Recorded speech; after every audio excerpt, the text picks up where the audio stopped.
So the Duck Punt project is coming along nicely. It's all pretty much done. I'm just finishing off the painting, putting a little bit of detail on, then I've just got to screw all the bits and pieces on. Not that there are many, it's so simple. And then that'll be just about ready for the water. It's done in the usual colours of cream and black, of course, to not just to match the narrowboat, but really because that way I didn't have to buy any fresh paint. If you are going to do any painting like this, of course, buy yourself some decent masking tape, like frog tape. Yeah, it's nearly £5 a roll, but you just can't do it with that stuff they sell in DIY stores. You're just wasting your time. You just won't get the finish that you can get with a proper masking tape.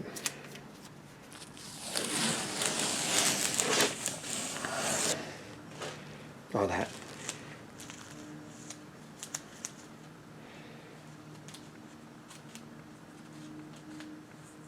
So there it is, just about finished painting. I've just got to finish off the floorboards and then start putting the ironmongery back on.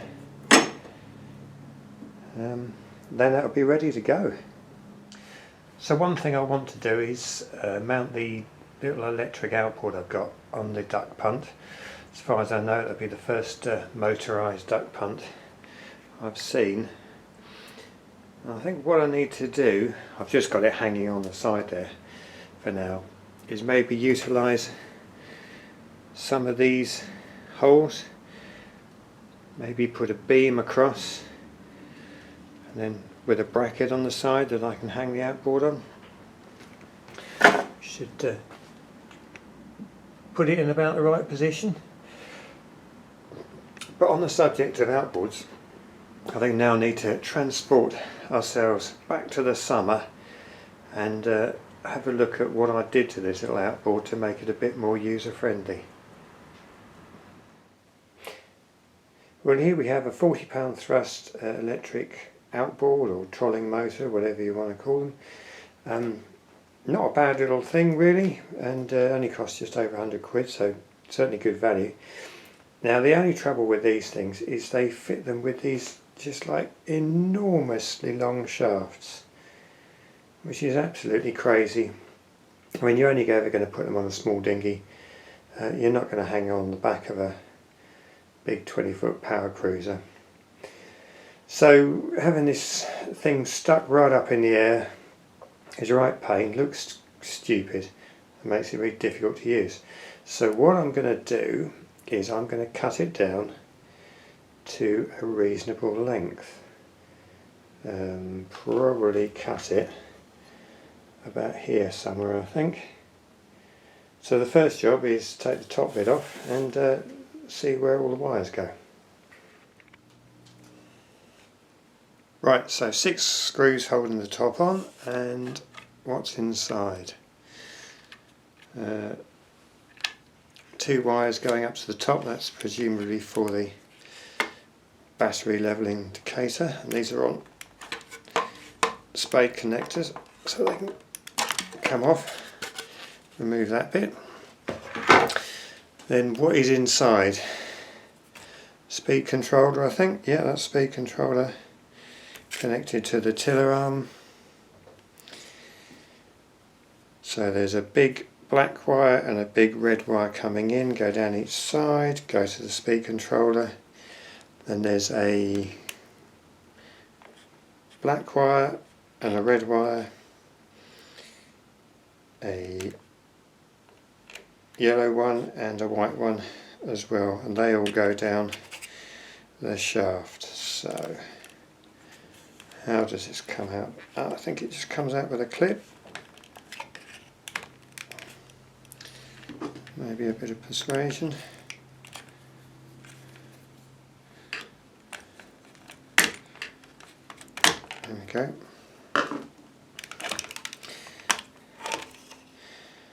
So that's all the wires. What I need to do, oh, that comes off. So what I need to do is I'll keep the wires coming in and I shall cut all the ones coming off and going down there, and then I will rejoin them. Probably the best way to rejoin them would be to solder them, but unfortunately my soldering iron is only a little one and I don't think it would cope with these big thick wires, so what I'll have to do is just use some 40 amp chocolate box connectors. I think there's enough room to put them out the back there. So I really wanted to cut them off as low down there as possible to give me enough wire to play with to connect it all up again. Okay, so here we go.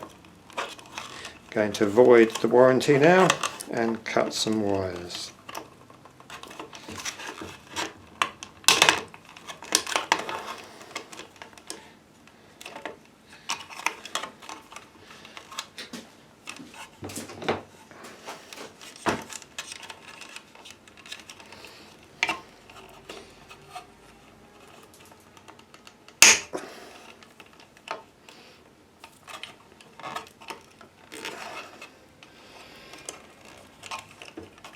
And they're very, very tough.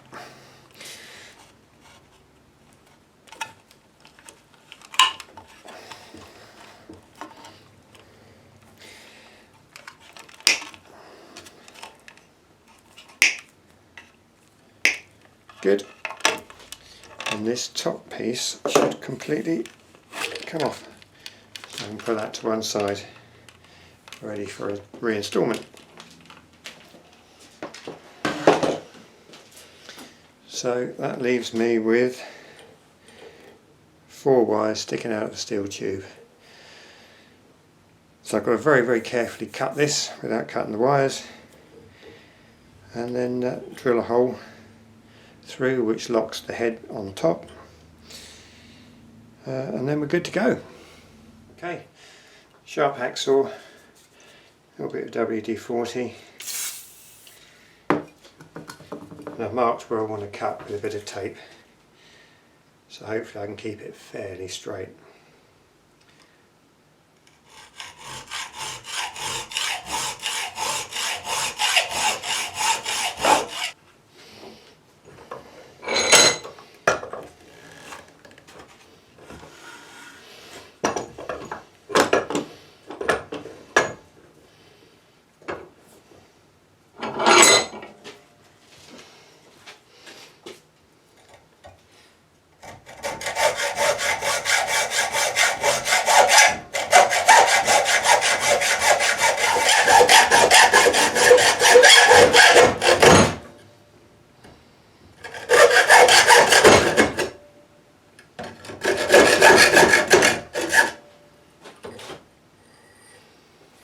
There we go.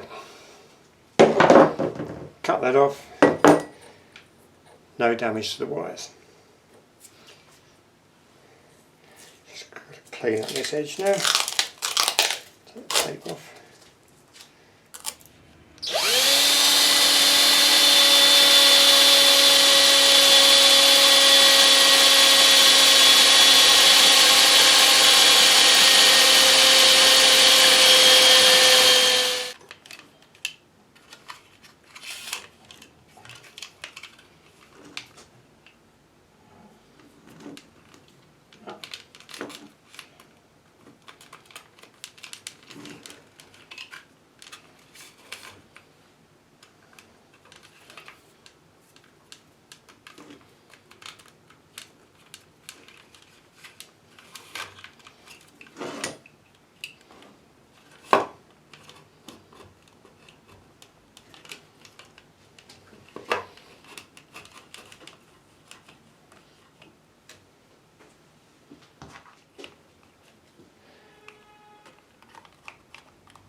So that's all in place, and speed controllers where it should be and working. So now I've just got to join all the wires up somehow and fit them in this little space at the back.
Okay, that's not the neatest installation. Should really have soldered new connections on, but that's reasonably neat, and it's all connected up. So get the top on, see if all this wiring fits. Right, and that's the result. A lot more compact. Just going to do an electrical check, make sure it works, and then stick it on the boat, see how it looks. But yeah, pretty easy, and that is so much better. So this is why I bought the electric outboard. We had wind down there, we've still got a little tiny bit here, we're still moving. But up ahead there's some trees, and we're going to be in a real wind shadow, and it's going to be virtually impossible to sail past them. But now I have my secret weapon, it's going to be easy. All we do is, I'll keep sailing, but I'll just put a couple of clicks on the outboard, like that, and it just means we keep moving. When there's no wind, the sail can flap, and we carry on.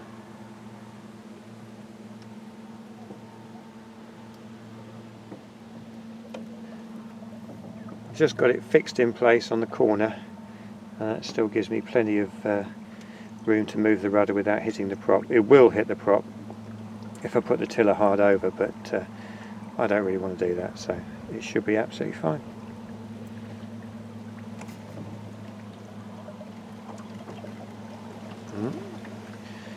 Some reeds, stay out of them. And there we are, back sailing again.